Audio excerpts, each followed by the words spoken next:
Hey, time for another drive-by devotional. How embarrassing, I forgot the reference. In the Gospel of Luke, it says, "Give and it shall be given to you, pressed down, shaken together, running over. In the same way you give, so shall it be given to you." And that's not just talking about money. To me, money is one of the crass things. But it's talking about our time, our energy, our love, etc. I want to share with you a story. Happened to me just a couple of weeks ago. I got a message from an individual. I didn't know him. His name was Bob. I won't mention his last name. And he sent me a message saying, "Did you grow up in Granada Hills?" And I responded to this individual saying, yes, I did. And he asked me, "What junior high did you go to?" And I said, "Well, I went to Patrick Henry Junior High in Granada Hills." And he goes, "Okay, you're the one." And he said, "Is your wife there?"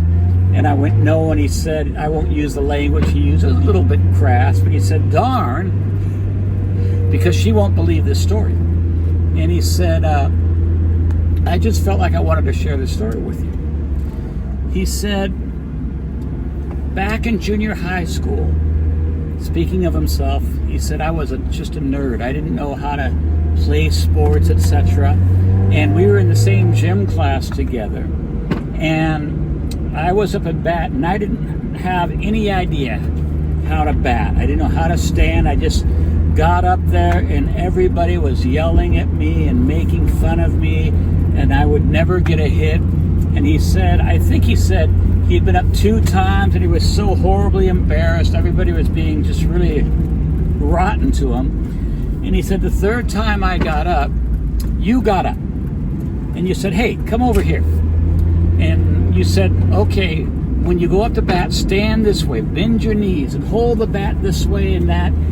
He said, "You took maybe 1 minute to help me 50 years ago.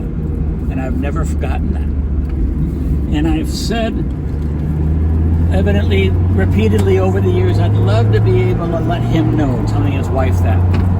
And so he got a hold of me and just shared how meaningful that few seconds was. So how does this all tie in? The scripture says, "Give and it shall be given to you." I want to encourage you, give to people. If you see somebody hurting, you see them in a difficult situation, just go love on them, help them. You taking that 30 seconds, that 60 seconds could completely change their lives. And now, 50 years, literally 50 years later, Bob and his wife, we're hoping to connect sometime down the road. They live up in the Northern California area. Let's reach out to people. They're hurting, they're scared, maybe they're even being insulted. Let's love them, because that's what Jesus would desire us to do. God bless you. Hope you have a wonderful day.